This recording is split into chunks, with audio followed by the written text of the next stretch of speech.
Hey everyone, welcome back to the channel. As it's a bit of an overcast day today and it's leading up to the last week of summer, I thought it'd be the perfect time to start sowing my autumn seeds for this year. So I'm going to flip around the camera and show you what seeds I'm working with for this season.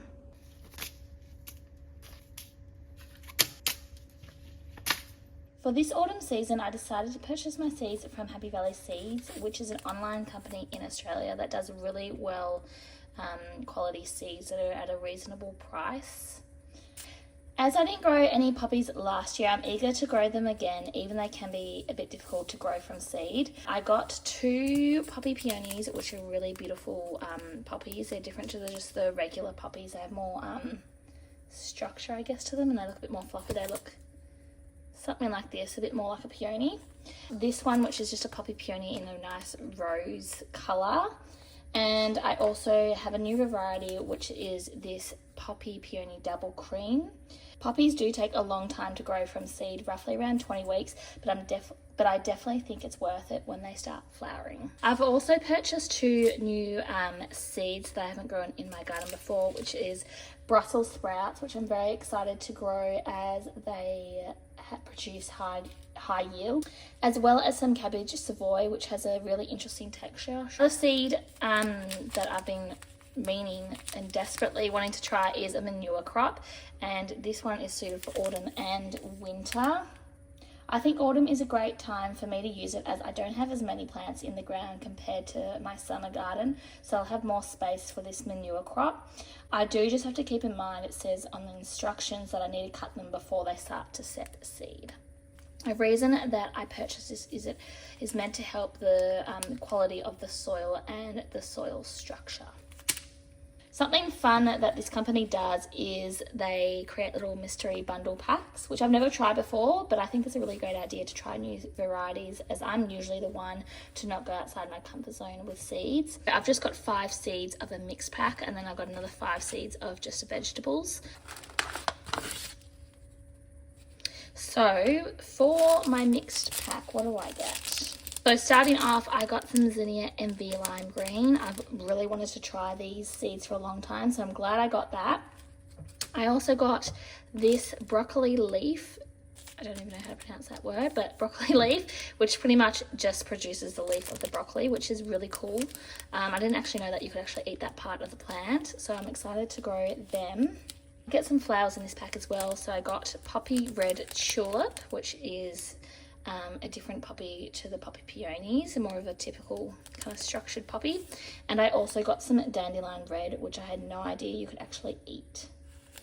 And then the last seed I got is some onion early white Spanish, which I haven't tried this variety, so I will be planting this in the garden as well.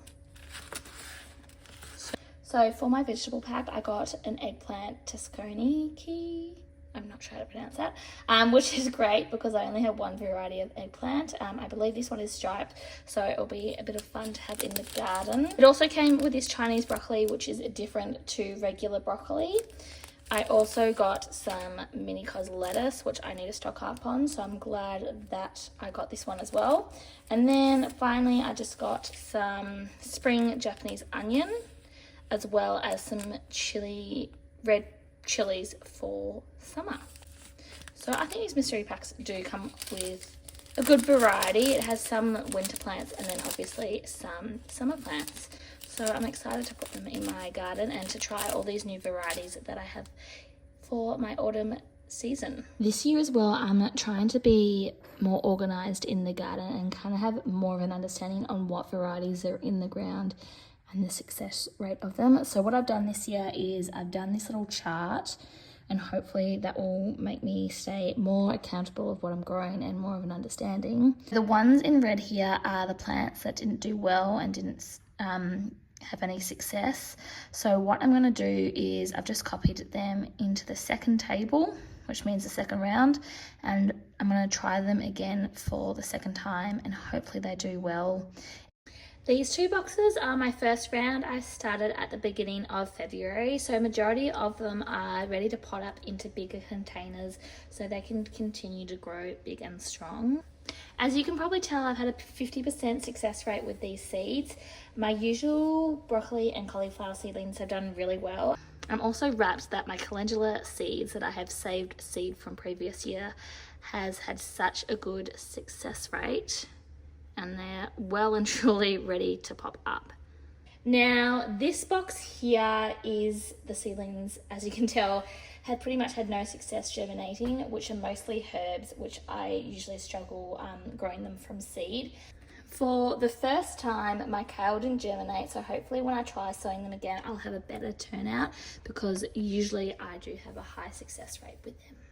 So all that I do to start sowing them is I just grab some potting mix. I use the Yates Seed and Cutting potting mix. It's really good for my seeds. And I pre-moisten the soil before I put the seeds in, just because I find autumn seedlings are very small and they can get lost in the soil if you overwater them. So I just grab a container about that size and just wet it once or twice. So I just mix it round just to see if it needs any more water or any more soil, just to make sure it's the right consistency. But I think that's pretty good to go. So now I can start putting the seeds in their little pots to grow.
So now that I'm done, I'm just gonna let my new seedlings just rest here in front of the nice sunny window, and hopefully in a couple of weeks they'll be ready to pot up.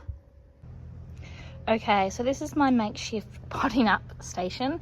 So what I'm putting in this bucket is just some compost. I've got some mushroom compost, and this is the potting mix that I use, the Osmocote Premium Potting Mix, and I just mix them together and then use them for my potting mix.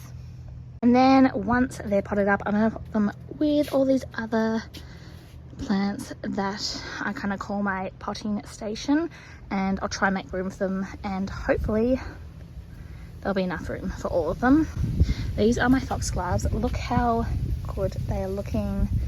I'm not sure if I filmed it, me potting them up, but they're doing really, really well. So hopefully I'll be able to put them in the ground around the pool sometime in the winter or autumn.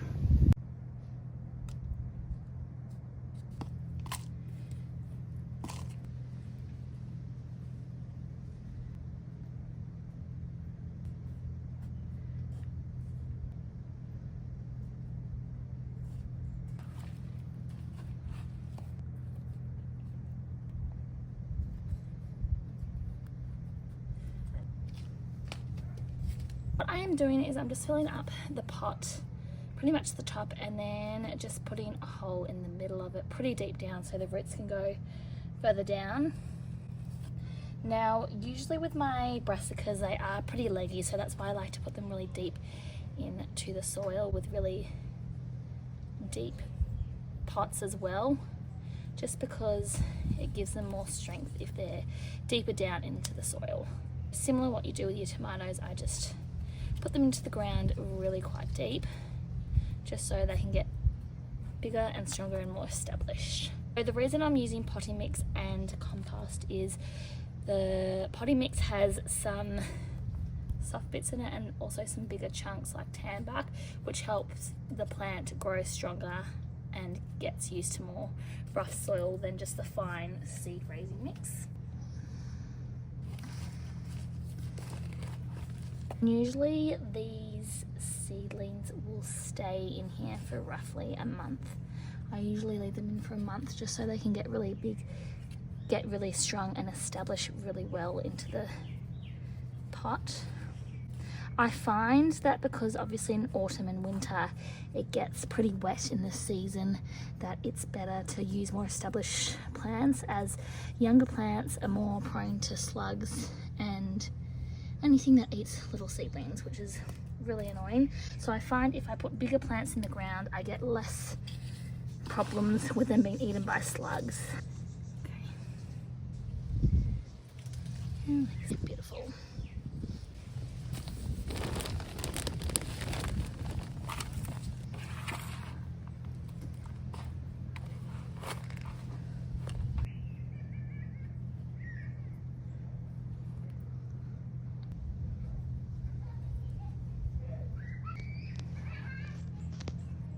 Okay, so here they all are potted up. I've got my cabbage, broccoli, spinach, and my calendula. They all look much better in these pots already. So now what I do is I'm gonna give them their first ever fertilizer. I'm gonna use sea salt. Now this is not considered a fertilizer, but it does help with, as it says, is root growth and planting. And helps just stimulate their new little home that they're in. I'll just give them a really, really weak solution of this, just with some water to water them in.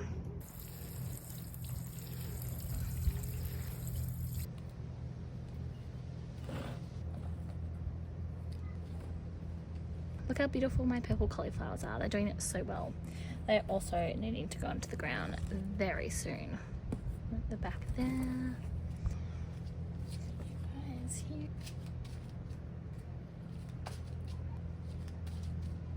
So the next couple of days it's going to be quite cloudy and on the cooler side, which is good for these seedlings to set in. I probably wouldn't leave them out if it was going to be hot days ahead, but they will adjust to the climate pretty well.